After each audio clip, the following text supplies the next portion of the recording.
Hello, and welcome to Healthy California podcast. My name is Linda Brown, and I am the host of Healthy California, where my goal is to help educate you on your daily choices so we all can become healthy. I believe you, your family, your neighbor, and your community are all looking for better ways and simple ways to return to being healthy. Many of you have health issues or have family that's going through tough times that seemingly have no answers. It's frustrating. There are questions about health, environment, foods, exercise, and lifestyle, and it can be all overwhelming. And who do you believe? And where's the science behind it? This podcast will unravel the mystery behind being unhealthy and talk about little things that we can do in our lives to make a positive change in our health from all angles. So to be healthy, we need to have physical health, mental health, environmental health, financial and social health, and of course, spiritual health. Let's answer some of these questions to get healthy. What good is just listening to a podcast? I will give you resources as well, ways to take steps and make positive changes in your life to becoming healthy. This is a journey, not an assignment, so be kind to yourself.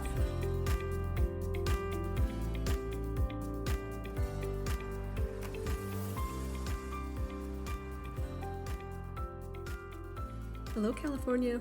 Welcome back. This is Linda with Healthy California, and today we are talking about harmful substances. And the reason why this is important, the reason why I think this is important is because there's so many things in our surroundings, in our environment that are trying to kill us. And this is not going to be another one of those doom and gloom. Oh, maybe it is. I'm not really sure. But, in the news right now, there is a lot of, Make America Healthy Again. And they're starting to touch on the things in our environment that are harmful to us and trying to make a change. And there are things that you can do to make a change in your environment to keep you healthy. So let's talk about what those are.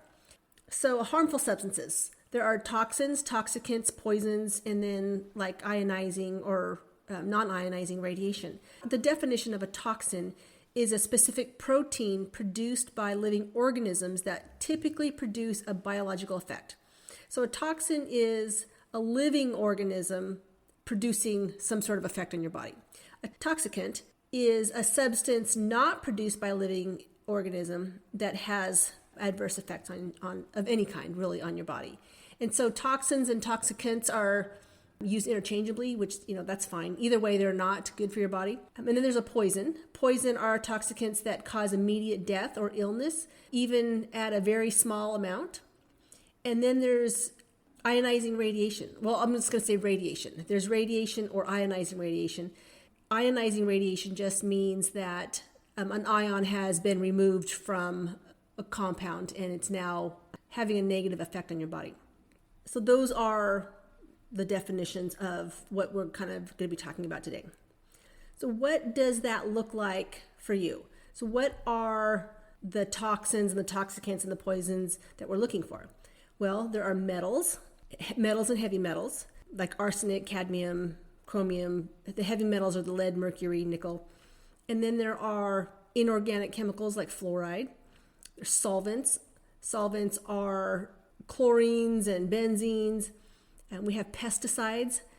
We have pesticides all through our food. So organochlorine pesticides, organophosphate pesticides. We have herbicides. The herbicides that you might be hearing in the news is like glyphosate. Glyphosate is a Roundup. And then there are petroleum distillates, phenol herbicides. I don't need you to memorize all these. And then there's other types of toxicants are plasticizers, things that make plastic what they are. So plasticizer would be like bisphenol A, if you happen to see BPA, bisphenol A's, phthalates, those are plasticizers. And we're going to go through each of these where we would find those in our stuff. And then we have preservatives like parabens. You might see on your shampoo bottle, paraben free. Paraben is what they use to give something a shelf life and keep it from getting moldy or mildewy. So you would find that in like lotion, shampoos. And then there are toxicants that are found in air. So like mold in your house from water damage. You might have particulate matter in the air from our fire season. You might have ozone, sulfur, nitrogen oxides. All those airborne things, you breathe something in, and if it doesn't smell right, that's an airborne toxicant. It could be off-gassing from your new car smell. It could be off-gassing from paint on your wall. Those are all airborne toxicants. For the most part, you don't have to know all the names. I just want you to know that if you're breathing something in and it doesn't smell natural, it's not. You need to protect yourself from it. And then there are lifestyle toxicants. Lifestyle toxicants would be like alcohol, marijuana, high fructose corn syrup is a toxicant, smoking, ingesting wheat. Those are actually all toxicants. So let's go back to the metals. I'll start from the beginning, the metals. Where would you find these metals? Well, we would find metals in the air. We would find it in soil, dust, water, foods. Metals can be pretty much anywhere. But let's say you have electronic waste, fluorescent bulbs, lithium batteries, you throw them in the garbage, they get into the ground, they leach through the ground and end up in our water. They could end up in the ground and turn into dust, and now we're breathing it in. They can get into our food supply. And then metals, of course, are natural. We could have natural occurring lead. We could have natural occurring mercury, nickel. All those are natural metals, but in the body, they're not meant to be there in large amounts because they're very destructive. So that's what metals are. Metals you can find in the air, soil, dust, water, food.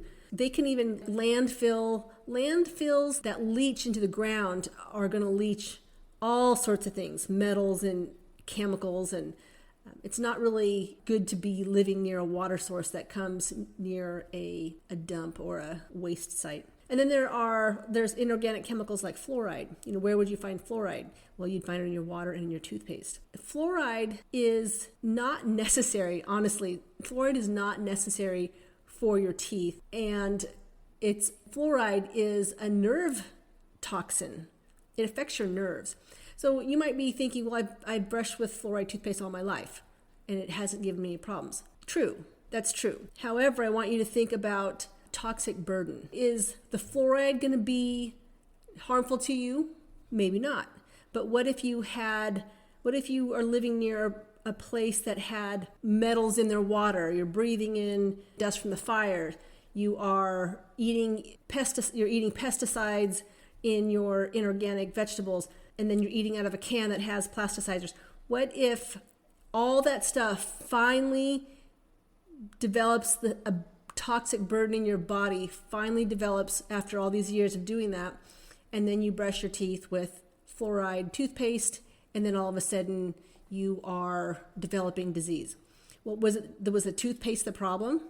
No, not necessarily. It was the burden of the buildup over time. That's why this is important. Each of these individually might not be a big deal, but it's the buildup of all these together that is hard on your body when your body is unable to detox it.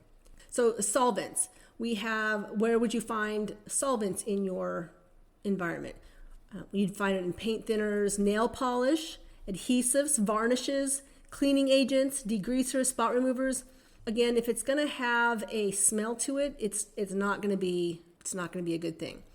Even if it has a natural smell, like if it says orange scented, chances are it's not really going to have oranges in it. That scent was made chemically to smell like oranges.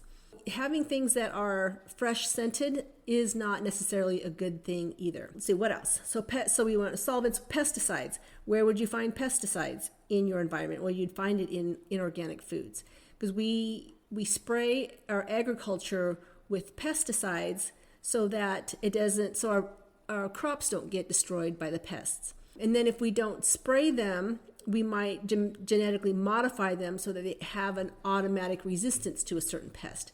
So that's why it's important to eat organic, so that you're not eating pesticides or something that has been genetically modified to resist something that was supposed to be resisted naturally. And then we have herbicides, kind of the same thing, pesticides, herbicides. Herbicides, you might know of the herbicide glyphosate. Glyphosate is Roundup, and Roundup has many, many lawsuits, and they just pay them off because they can. And they state there is no evidence that can show that Roundup causes cancer or genetic mutations in babies. Or if how I look at this is I would never discount someone's story. Like why all of a sudden is everyone getting sick? There's that whole Flint, Michigan lead in the water story, and studies were showing this, studies were showing that, and no one was doing anything about it, but yet the whole town was getting sick. Why do people think people are just making things up? So here's another example. A few months ago, back I think December, January, there was a news feed that came out over my phone that said studies show that red dye is bad for your health. And everyone now is just like, oh yeah, that's horrible. That study came out in the 70s. In the 70s, way in the 70s, they were telling us that dye was not good. And no one did anything about it. And the people that kept on bringing it up were shamed since the 70s. Were shamed for bringing things up that they were just making up. And then all of a sudden, here it is 2025, and studies show that this is bad for you. They're 50 years behind. I don't think they're 50 years behind. I think they're 50 years of hiding. That's not behind. That's just, let's sweep this information under the rug and just keep using this red dye. And the red dye makes things prettier, and people don't like to eat things that aren't necessarily pretty. So they do it for aesthetic reasons. And I get that, but I'm not going to get sick over it. So that's my little soapbox I got off a tangent on herbicides. So what else? So plasticizers. Plasticizers are like your bisphenols or BPAs, phthalates. They're called plasticizers because they're found in plastics that would wrap your food, containers, receipt paper. The register receipt paper has a lot of BPA in it. So if you take the receipt from the cash register, it's on your hand, and then you stick that receipt in your pocket and you touch your face, you have that BPA straight from that cash register receipt to your face. These plasticizers in them. Canned goods, because the cans have to be lined with a plastic so that the can doesn't go bad or leach into the food. Canned goods are going to have plasticizers. Electronics, vinyl flooring, like the food storage wraps, shower curtains. So shower curtains are plastic, and they may not touch you. However, the hot water on the plastic and that steam, you're actually breathing in the plastic from that shower curtain. So shower curtain plastic, no good. Nail polishes have the plastic in them to make them look good, full of chemicals. And there are actually nail polish salons that use toxic-free nail polish. So seek those out. Preservatives, parabens. Paraben is a preservative, and I mentioned earlier, you would find them in like lotions, shampoos, moisturizers, makeup, sunscreen, deodorants, processed foods, beverages. Anything that's going to need a shelf life is going to have some sort of preservative in it. So parabens are going to be there. So look for things that say BPA free, paraben free, phthalate free. If you're buying produce, then get organic. Let's see, what else? Airborne. We talked a little bit about airborne toxicants. If you are living in an old home or a home that has had water damage, or a home that you moved in that was newly renovated, sometimes the homes that you move into, they look great because they're newly renovated, but the people who renovated it, there may have been water damage, and that disrupted the mold and made it airborne again. Be careful with that. And you can find companies that will come in and check for the mold. And don't go to like Home Depot and get those little cheap mold detectors. Those aren't that accurate, actually. Let's see, like I mentioned before, wildfires, dust in the house. So if you have dust in your house, that is airborne toxicants. And I say that, I live in an area that has agriculture all around me. I live in Sacramento Valley, and a certain time of year they're crop dusting, or they're tilling the ground, and there's dust in the air. And that, if you don't have a good air filter, that dust makes it into your house, and then it sits there. So it's important that you dust, you have a good air filter, and that you vacuum often. If you have a dog, you should be vacuuming like twice a week minimum, and dusting as much as you can. Let's see, what else? I mentioned lifestyle toxicants like alcohol, marijuana, high fructose corn syrup. That is pretty much just sugar, and it is found everywhere. You got to get rid of the high fructose corn syrup. If there's one added sugar that you can get rid of anything that has high fructose corn syrup. Any beverage that is sweetened has high fructose corn syrup. And then, of course, a lifestyle toxicant as well as smoking. Wheat was added into that lifestyle toxicant because we all eat pastas and breads and all the good stuff, and that has gluten in it. And most people are gluten sensitive. And even though you can eat a pasta or a piece of bread and not feel it in your stomach, does not mean that it's not doing damage. And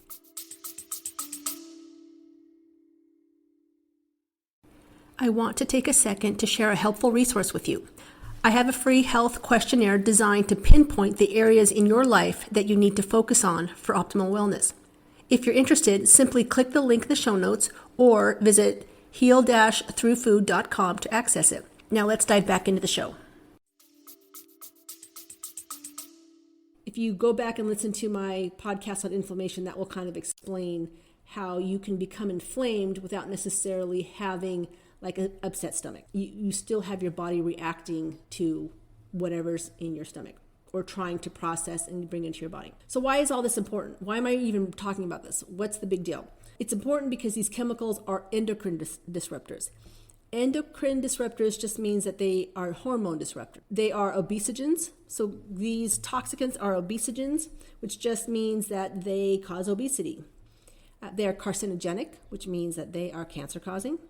And they're neurogenic, which means that they affect your nerves. The biggest nerve in your body is your brain, right? So if something's affecting your body, of course it's affecting your brain. And so we might see things, and I'm not just talking about like headaches, causing headaches. I'm talking about long-term damage. A toxin in your brain, breathing something in constantly, like if you had a profession where you were exposed to pesticides, like you work for a pest control company, or you work for a concrete company and you're near black tar all day long and you're having to breathe that in. So these long-term effects are all neurogenic. They're going to affect your brain. It's not just short-term, I have a headache and then it goes away.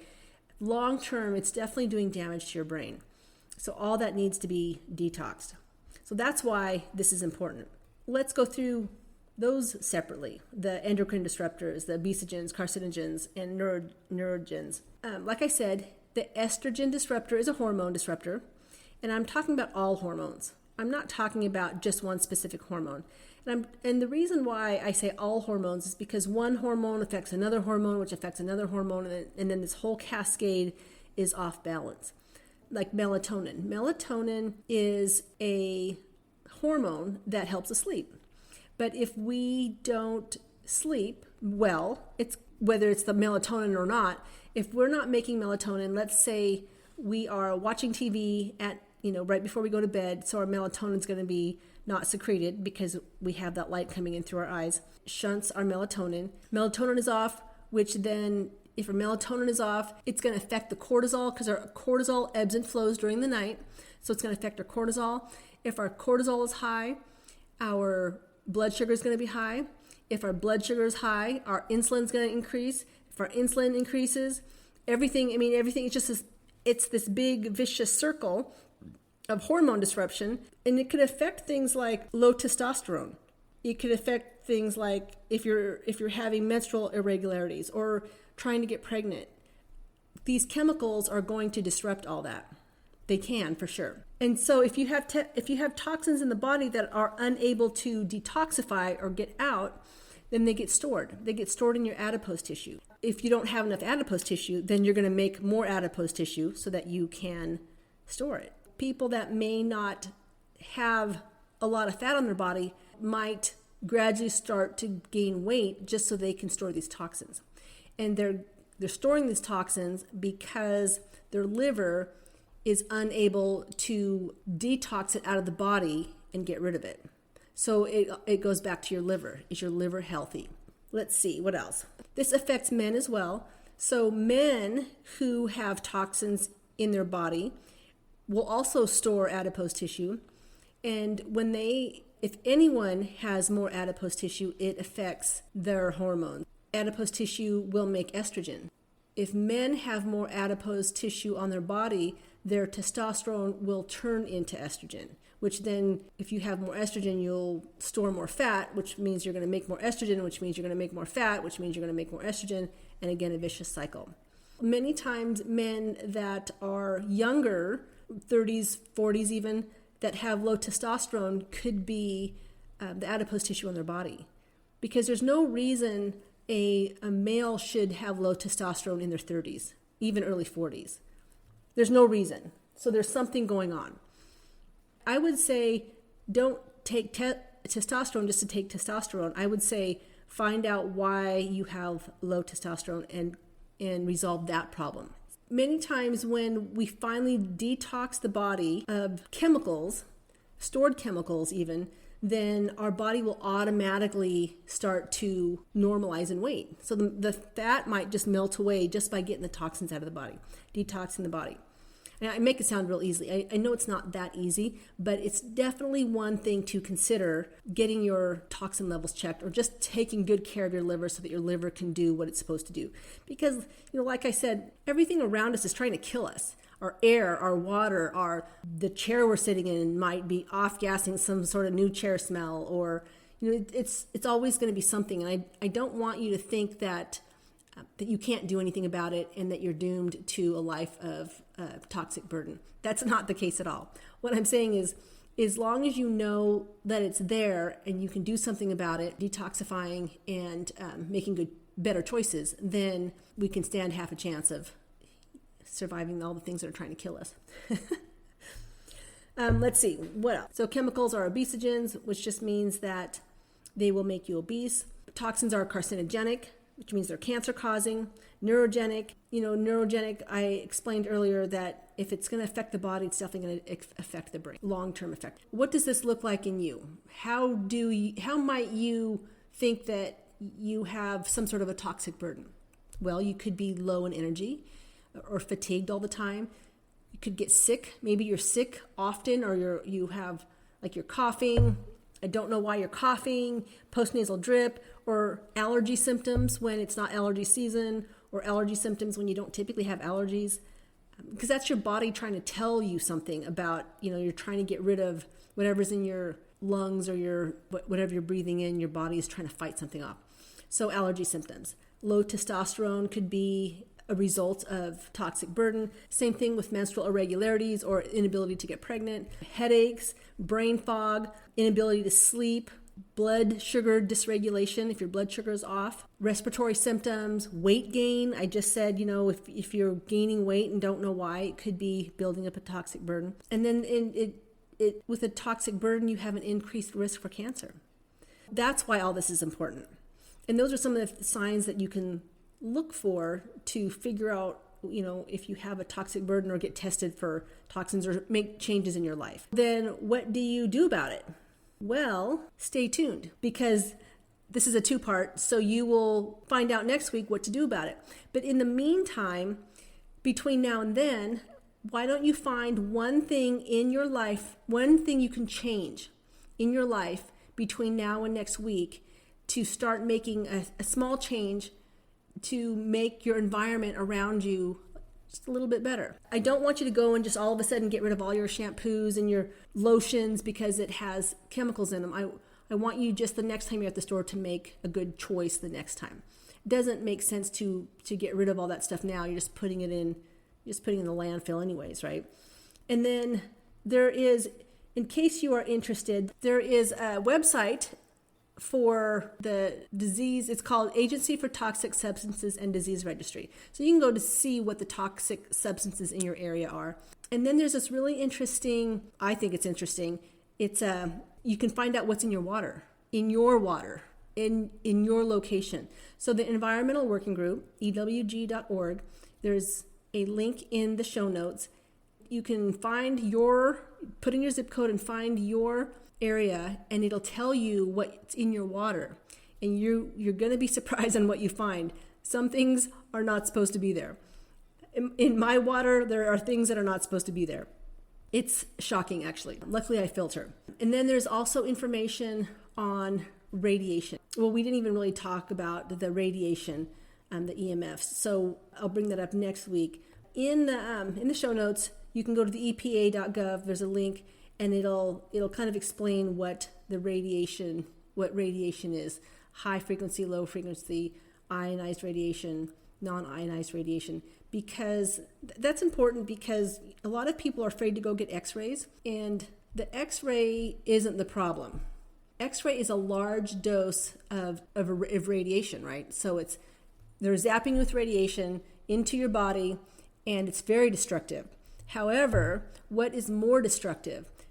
An x-ray one time to potentially find a harmful process in your body, or a long-term dose of low EMFs, like living under a power line. That's considered low radiation. But is it? It's a long-term dose to low radiation, or a high dose of very short radiation. So which would be more harmful? Living under the power lines would be more harmful. And again, if you are getting x-rays more often than normal, then of course that's going to affect you as well. But if you have a healthy body that can repair the damage that an x-ray does, then the x-rays actually, if you're getting an x-ray to find something in your body, that's probably more important. So I'm not anti-x-ray. So anyways, I got off on a tangent again. Let's find out what we're going to do about detoxifying our body. And so stay tuned for next week when I tell you what to do. And between now and then, let's find out at least just one thing we can do in our life to make a change. All right, have a good week. Thank you for joining me today. I hope you learned something new. Health care and treatment should focus on being proactive and preventative, emphasizing the importance of addressing the root cause of a disease or illness. While the U.S. has an excellent trauma medicine system, helping patients when problems arise, our goals should be to prevent disease before they happen. That's why this podcast is so important to me. If you're needing further guidance or have questions on a particular matter, you can find my contact information in the show notes, where you can set up a 15-minute consultation. I also recommend you adding a functional nutritionist, a functional medicine practitioner, and a physical therapist to your healthcare team. This podcast reflects my personal opinions based on extensive research and education. It is not intended for medical diagnosis or treatment and should never replace the advice from your doctor or other healthcare professionals. To continue providing this free information, I rely on your support. Follow, subscribe, like, and share this podcast with your family and friends, or on social media. Don't forget to turn on your notifications to stay updated whenever I have a new episode released. Educating you and empowering you to take back your health is my ultimate goal. By gathering knowledge and implementing small but impactful changes, you can reclaim your well-being. This is a journey, not a quick fix, so be kind to yourself, and I'll be there to help. You got this.